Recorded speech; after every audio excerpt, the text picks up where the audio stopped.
ধরুন আপনি নিজের প্রিয়জনের জানাজায় দাঁড়িয়ে আছেন। হঠাৎ করেই যার জন্য জানাজা হচ্ছে তিনিই সামনে এসে দাঁড়ালেন। কি করবেন তখন? 2015 সালে ঠিক এমনই কিছু ঘটেছিল। ফেব্রুয়ারি মাস 2015। আফ্রিকার দেশ বুরুন্ডির এক নারী, নয়েলা রুকুন্ড, 8 সন্তানের মা, অস্ট্রেলিয়ায় তার দীর্ঘদিনের বাস।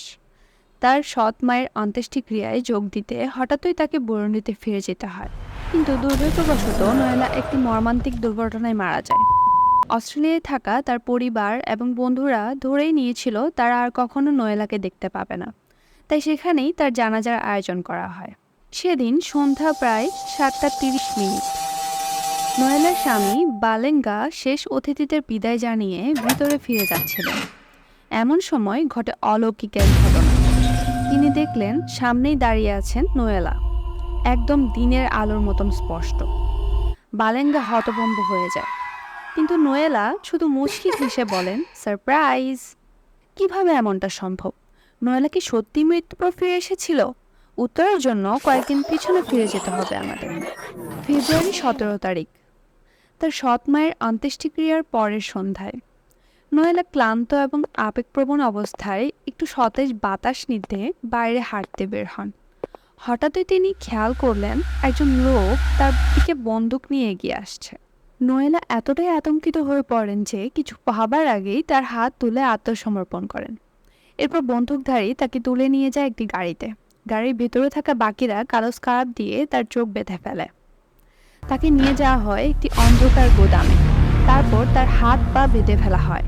লোকগুলোকে যখন নয়লা বারবার প্রশ্ন করতে থাকে কেন তারা কিডন্যাপ করেছে তাকে, তখন সেখানেরই একজন জানায় এক লোক তাদেরকে A man hired us to kill you. এমন সময় সেই গুন্ডাগুলোর কাছে একটি ফোন কল আসে। তারা মজার ছলে কলটি লাউড স্পিকারে দিয়ে দেয়। নয়লা দেখে গলার স্বরটি তার অতি পরিচিত।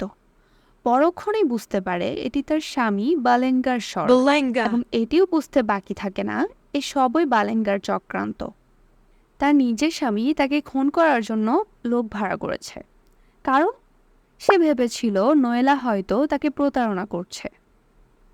কিন্তু এখানেই শেষ নয়, গল্পের আসল টুইস্ট এখনও বাকি। যারা নয়লাকে কিডন্যাপ করেছিল তারা বলে যে We don't kill any women or children. We will free you too. এবং বালেঙ্গাকে ফোন করে বলে নয়লাকে তারা চিরতরে শেষ করে দিয়েছে। এমনকি গুন্ডাগুলো নয়লাকে প্রমাণ হিসেবে একটা মেমোরি কার্ডও দেয়, যেখানে তার স্বামীর সাথে তাদের কথোপকথন রেকর্ড ছিল। নয়লা ফিরে যায় অস্ট্রেলিয়ায়। বালেঙ্গা তখন তার স্ত্রীর মৃত্যুর মিথ্যা গল্প বলে পরিবার এবং বন্ধুদের নিয়ে জানাজা আয়োজনে ব্যস্ত ছিল। এদিকে নয়লা অপেক্ষায় ছিল। জানাজা শেষ হতে না হতেই নয়লা বালেঙ্গার সামনে এসে বলে, সারপ্রাইজ, আমি বেঁচে আছি। বালেঙ্গা ফ্যাকাশে মুখ নিয়ে হাঁটু গেড়ে ক্ষমা চাওয়া শুরু করে, কিন্তু নয়লা একটু নরম হয়নি। নরম হবেই বা কেন? পুলিশকে সবকিছু জানিয়ে তার স্বামীকে কোর্টে নিয়ে যান এবং প্রমাণের ভিত্তিতে বালেঙ্গা 9 বছরের কারাদণ্ড পায়।